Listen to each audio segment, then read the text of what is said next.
Cantonment నియోజకవర్గంలోని 5వ ward కాకాగూడలో Congress నాయకులు గజ్వేల్ భరత్ ఆధ్వర్యంలో ముఖ్యమంత్రి రేవంత్ రెడ్డి, మంత్రి పొన్నం ప్రభాకర్, కంటోన్మెంట్ ఎమ్మెల్యే శ్రీగణేష్ చిత్రపటాలకు పాలాభిషేకం నిర్వహించారు. ఈ సందర్భంగా గజ్వేల్ భరత్ మాట్లాడుతూ ఏఓసీ ప్రాంతం వద్ద రహదారుల మూసివేత కారణంగా స్థానిక ప్రజలు ఎన్నో సంవత్సరాలుగా తీవ్ర ఇబ్బందులు ఎదుర్కొంటున్నారని అన్నారు. గతంలో ఎంపీగా ఉన్న సమయంలోనే రేవంత్ రెడ్డి ఈ సమస్య పరిష్కారానికి రక్షణ శాఖ అధికారులతో పలుమార్లు చర్చించారని గుర్తు చేశారు.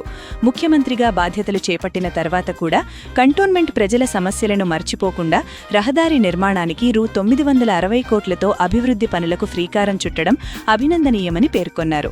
ఈ ప్రాజెక్టు పూర్తయితే కంటోన్మెంట్ ప్రాంత ప్రజలకు రాకపోకలకు ఇబ్బందులు తొలగిపోతాయని అన్నారు.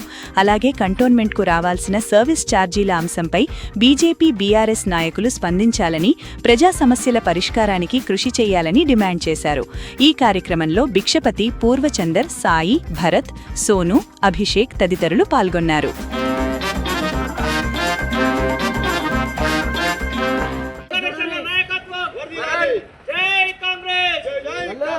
ముఖ్యమంత్రి రేవంత్ రెడ్డి గారికి, మన పొన్నం ప్రభాకర్ మినిస్టర్ గారికి, మన ఎమ్మెల్యే శ్రీగణేష్ గారికి పాలాభిషేకం చేయడం జరిగింది. ఎందుకంటే కంటోన్మెంట్ యొక్క ప్రాబ్లమ్స్ తెలిసినటువంటి వ్యక్తి మన రేవంత్ అన్న.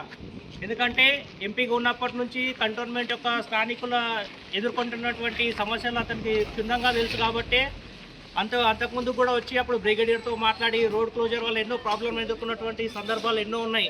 అది దృష్టిలో పెట్టుకొని ఈరోజు మరి కంటోన్మెంట్కి 960 కోట్లు పెట్టి ప్రత్యుత్తమైన మనకి ఆల్టర్నేటివ్ రోడ్ అనేది మనకి ఇవ్వడం జరిగింది. దానికి మేము అందరం కలిసి అన్నకి ఈరోజు మేము పాలాభిషేకం కూడా చేయడం జరుగుతుంది. ఒకటి, దీనివల్ల కొన్ని వేల మందికి, కొన్ని లక్షల మంది వెహికల్స్ ఇక్కడ ట్రావెల్ అవుతూ ఉంటాయి. అవన్నిటికీ ఇబ్బంది కలగకుండా మనకి తీసుకున్నటువంటి నిర్ణయం ఎంతో మంచిదని చెప్పి, మాకు ఎంతో సంతోషాన్ని కలిగిస్తుందని చెప్పి అందరికీ తెలియజేస్తున్నాము. మరి ఇదే విషయంలో, ఇదే సందర్భంలో ఒకటి తెలియజేస్తున్నా, మన బీజేపీ నాయకులకు కానీ, బీఆర్ఎస్ నాయకులకు కానీ 960 కోట్లు పెట్టి మనకి ఇప్పుడు కంటోన్మెంట్కి ఏఓసీ యొక్క ఆల్టర్నేటివ్ రోడ్ అనేది శాంక్షన్ చేయడం జరిగింది. మరి సర్వీస్ ఛార్జెస్ మాట ఏంటి అని ఒక్కరు కూడా అడగట్టలేరు. మన బీజేపీ నాయకులు మీరు ఏం చేస్తున్నారో మాకు అర్థం. 1300 కోట్లు మా కంటోన్మెంట్కి రావాల్సింది ఉంది. ఇప్పటి కూడా ఎవరు కూడా సపోర్ట్ చేస్తలేరు. ఇది మీ పరిపాలన. మా పరిపాలన చూడండి, 960 కోట్లు పెట్టి ఒకటేసారి తీసుకొని వచ్చిండు. 303 కోట్లు పెట్టి మనకు ఇంకొకటి ఎలివేటెడ్ కారిడార్ అని నిర్మిస్తున్నారు. కాంగ్రెస్ ప్రభుత్వం అనేది ప్రజలకి క్షేమం కలిగించేటువంటి పథకాలు ఉంటాయి. దయచేసి మీరు అర్థం చేసుకోండి.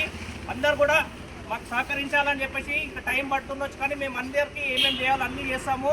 మీరందరూ కూడా మాకు సపోర్ట్ చేయాలని చెప్పి మేము కోరుకుంటున్నాము. జై కాంగ్రెస్, జై కాంగ్రెస్, జై కాంగ్రెస్.